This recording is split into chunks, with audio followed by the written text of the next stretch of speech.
Le cinéma fantastique et de science-fiction fait partie intégrante du 7e art depuis ses tout débuts. Cette forme de cinéma a donné de grands classiques qui demeurent appréciés aujourd'hui pour leur histoire certes, mais surtout pour les innovations techniques qui ont dû être développées pour arriver à raconter ces histoires hors de l'ordinaire. Au cours des 25 dernières années, une révolution a eu lieu et on remplaça progressivement les effets mécaniques, ou ce qu'on appelle practical effects en anglais, par des effets numériques ou CGI dans la langue de Shakespeare.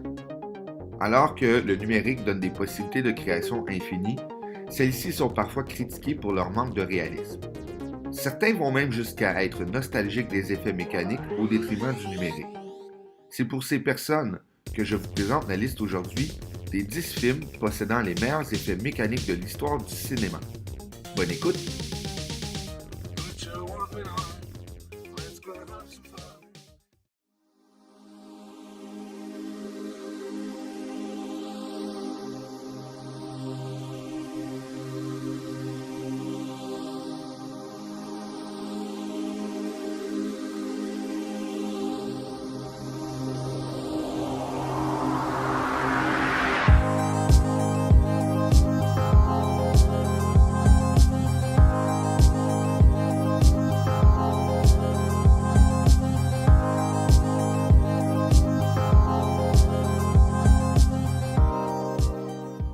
Il n'y a rien de pire que de mauvais effets spéciaux dans une production, que ce soit mécanique ou numérique.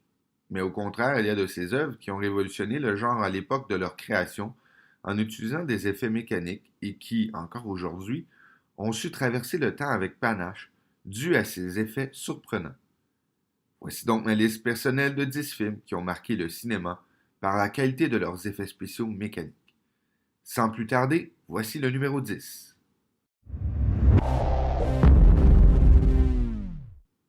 Numéro 10, Le Voyage dans la Lune, 1902. Ce serait un sacrilège de produire une telle liste sans parler d'une des premières œuvres de science-fiction, soit Le Voyage dans la Lune du père du cinéma, le cinéaste français Georges Méliès. Ce dernier sera un des plus grands architectes du 7e art et va non seulement contribuer à créer le langage du cinéma moderne, mais aussi on lui doit la création de la science-fiction cinématographique et ainsi de plusieurs effets spéciaux. Notamment, on lui doit la surimposition, les fondus, différents trompe-œil et surtout le perfectionnement de l'arrêt de caméra avec lequel il va se faire connaître. Mon choix du voyage dans la Lune est basé sur ses prouesses techniques, mais aussi parce que c'est l'œuvre la plus connue des quelques 500 films que va produire Méliès au cours de sa carrière.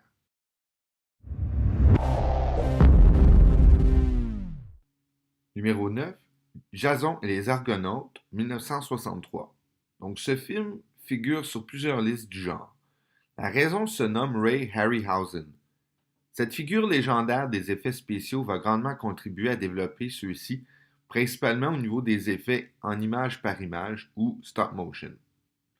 Pour ce qui est de ce film en particulier, plusieurs effets contribueront à créer des scènes classiques du cinéma, notamment un Talos géant en bronze qui va utiliser sa technique personnelle de dynamation qu'il a lui-même élaborée. Il y a aussi l'effet de l'hydre à 7 têtes et les guerriers squelettiques qui demeurent de grandes utilisations des effets image par image encore de nos jours. Cette dernière scène, d'ailleurs, qui dure environ 3 minutes, a pris à Harryhausen 4 mois de dur labeur. Et il faut comprendre qu'il travaillait seul. C'est énormément de travail.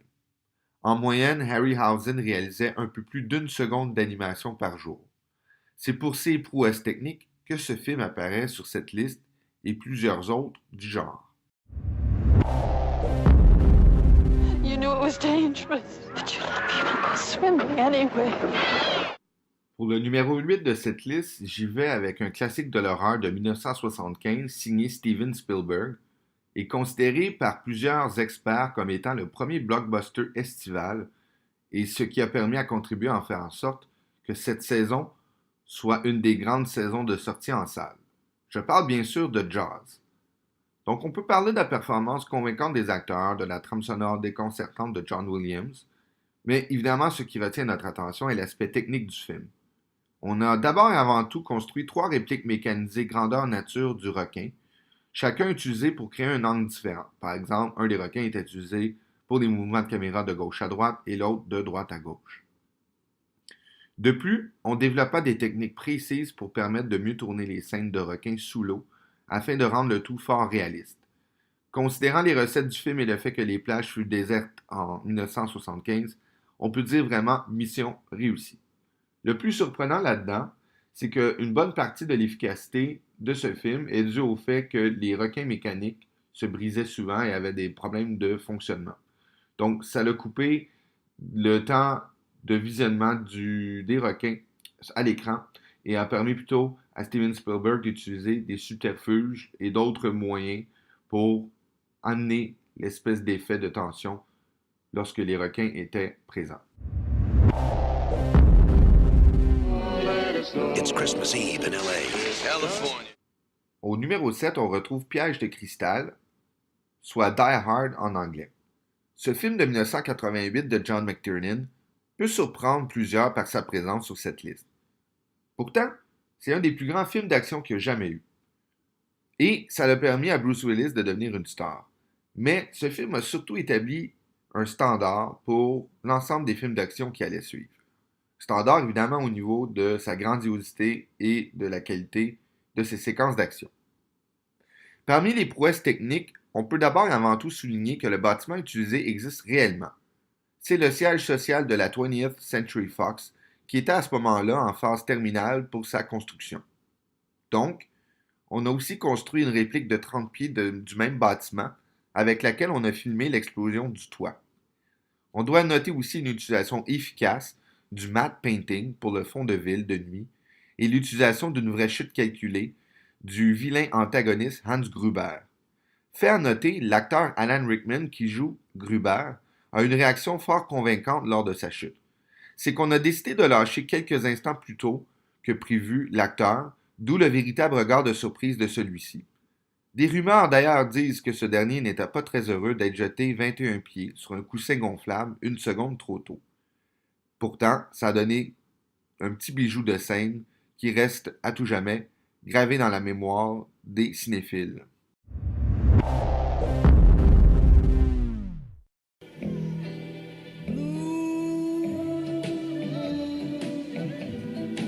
You saw me standing alone. Jesus Christ! Without a dream. What? God! Fire! Without a love I'm burning up! Numéro 6, Le Loup-garou de Londres. Ce film d'horreur de 1981, signé John Landis, n'est pas le plus connu du grand public. C'est pourtant un film révolutionnaire grâce à l'efficacité des nombreux effets mécaniques utilisés pour la transformation en loup-garou. C'est grâce à ce film d'ailleurs que la catégorie meilleur maquillage et coiffure va être créée à la cérémonie des Oscars. C'est d'ailleurs l'expert en effets visuels de ce film, le légendaire Rick Baker, qui en fut le premier gagnant. La séquence de transformation de 2 minutes figure parmi les meilleures utilisations d'effets spéciaux mécaniques de l'histoire du cinéma. Cette séquence a pris des mois de planification et une semaine complète de tournage. L'acteur étant entre autres placé dans un trou sous un plancher surélevé pour que seulement sa tête et ses bras puissent sortir pour certaines séquences et être liés au faux corps. En moyenne, le maquillage prenait de 5 à 6 heures par jour pour être appliqué.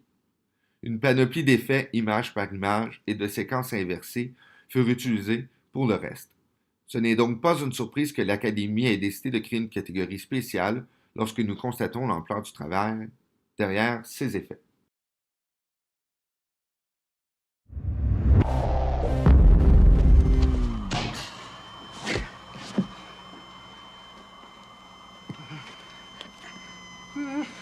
Clear! Clear.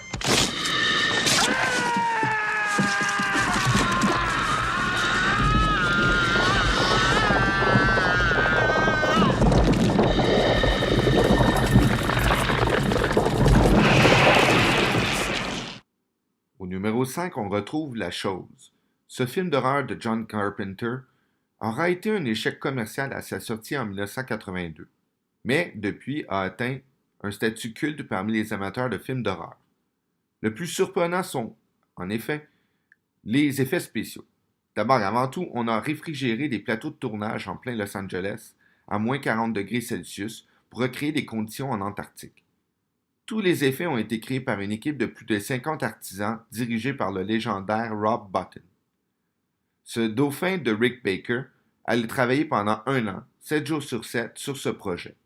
Il sera d'ailleurs admis à l'hôpital pour épuisement professionnel à la conclusion de la production.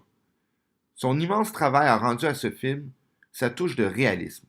Considérant qu'aucun effet par ordinateur fut utilisé, les effets de la chose passent le test du temps avec panache et continuent de dégoûter les auditoires de nos jours.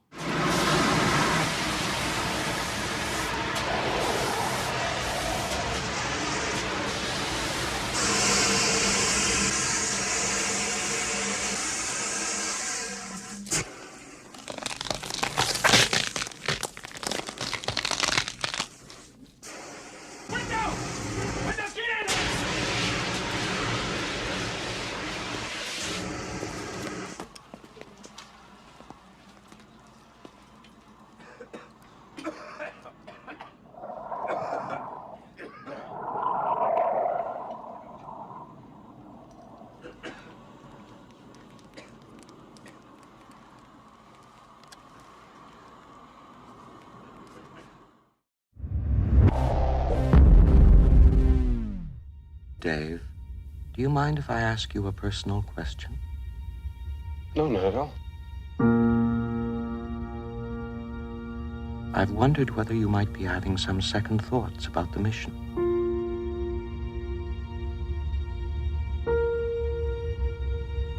How do you mean? Rumors about something being dug up on the moon.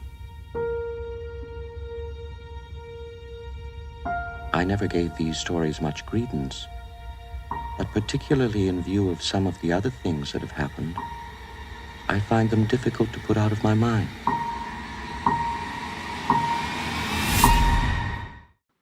Au numéro 4, on retrouve 2001, L'Odyssée de l'espace, ce grand classique de 1968 de Stanley Kubrick. Ce film marque une étape importante pour le cinéma, non seulement de science-fiction, mais de l'ensemble du 7e art en général. Stanley Kubrick, comme toujours, a pris les grands moyens pour réussir à être fidèle à sa vision.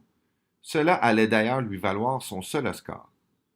Il allait d'abord et avant tout dépenser près de 750 000 $ pour construire l'intérieur du vaisseau Discovery dans une énorme centrifugeuse de 12 mètres par 2 mètres, qui tourne à une vitesse de 5 km/h. Cette réalisation fut construite par le constructeur aéronautique Vickers.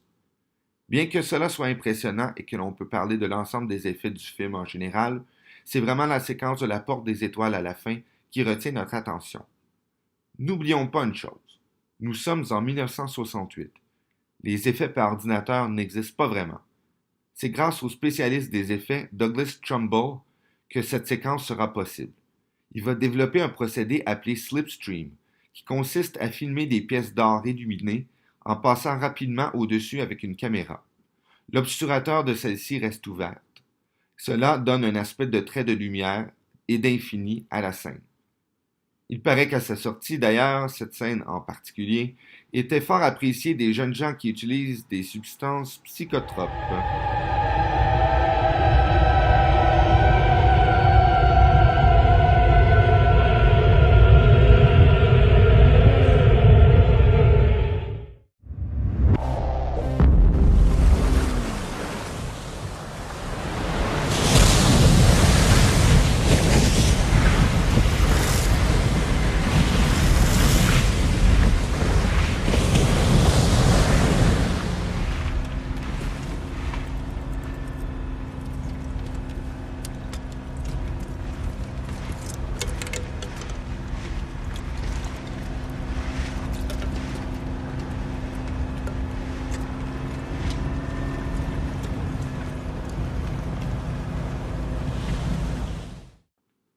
Numéro 3, il faut sauver le soldat Ryan. Une deuxième entrée pour Spielberg sur cette liste. Personnellement, ce fut difficile de ne pas ajouter E.T. ou Indiana Jones aussi. Mais je vais plutôt avec ce film de guerre de 1998. Pourquoi? Pour l'ampleur de la scène initiale du débarquement, bien sûr.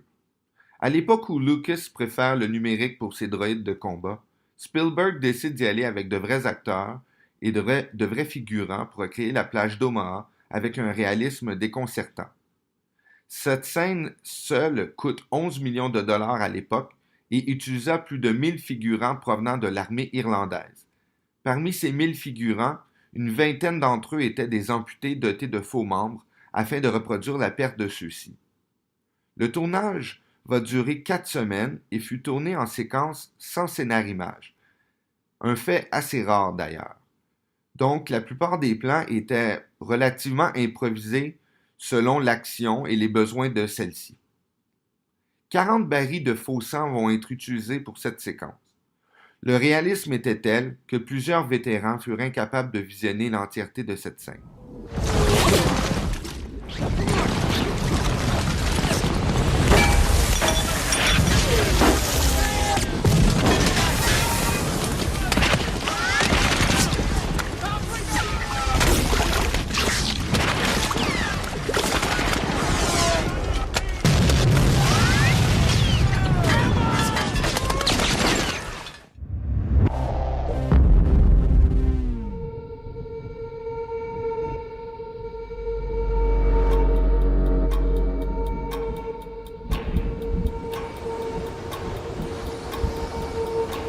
The enemy tanks have stopped. Why? Why waste precious tanks when they can pick us off from the air like fish in a barrel? Numéro 2, Dunkirk. Plusieurs films réalisés par Christopher Nolan pourraient y figurer. Ce réalisateur irlandais a une grande préférence pour la bobine et les effets mécaniques. Pour moi, l'apogée de son art réside dans Dunkirk.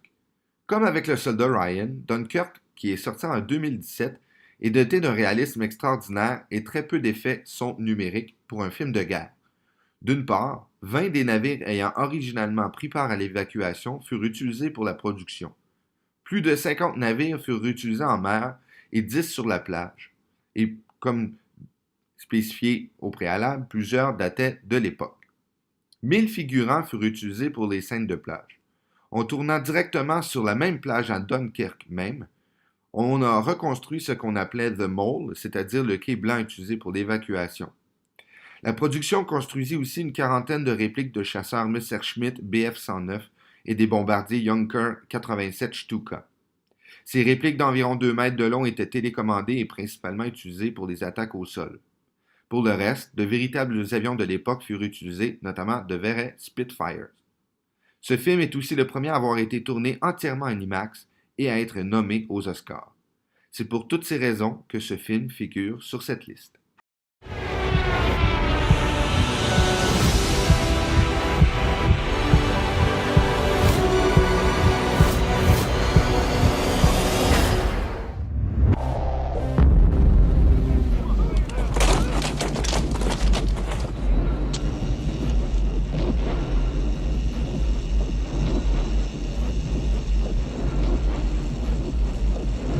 Echo Station 3TA. We have spotted Imperial walkers. Imperial walkers on the North Ridge.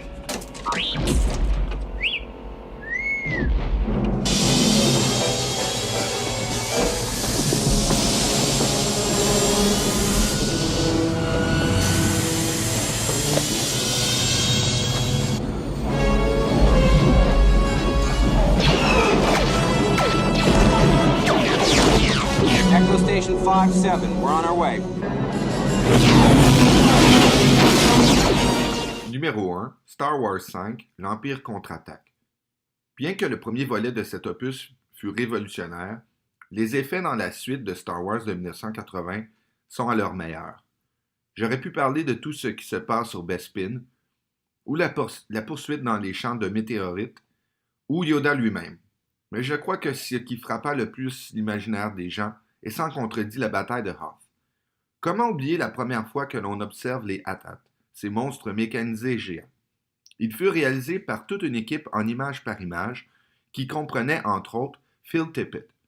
Cela leur a pris 9 mois pour c'était tout pour construire cette une série vidéo. de ces véhicules à Merci différentes d'avoir échelles. visionné celle-ci. Cela N'oubliez pouvait pas prendre d'aller 8 heures de liker tournage pour notre une seule page seconde de Facebook film. et aussi de On vous peut abonner aussi à notre noter la chaîne. présence de Ralph Et tant qu'il y McQuarrie a un pour la petit like sur notre vidéo conceptualisation aussi. et Rick Baker Donc, je encore vous dis une fois lui à la prochaine. pour les et nous maquillages. sommes Génération Donc toute une Médiatique. équipe des meilleurs artisans d'effets spéciaux de l'époque était réunie sous l'égide de la Industrial Light and Magic. La séquence de combat fut tournée en majeure partie en Norvège et utilisant des figurants provenant de l'armée locale. Encore aujourd'hui, cette séquence demeure une des meilleures du cinéma et marque, selon moi, le summum de l'art des effets spéciaux mécaniques. Bien, c'était tout pour cette vidéo. Merci d'avoir visionné celle-ci. N'oubliez pas d'aller liker notre page Facebook et aussi de vous abonner à notre chaîne. Et tant qu'à y être, un petit like sur notre vidéo aussi. Donc, je vous dis à la prochaine et nous sommes Génération Médiatique.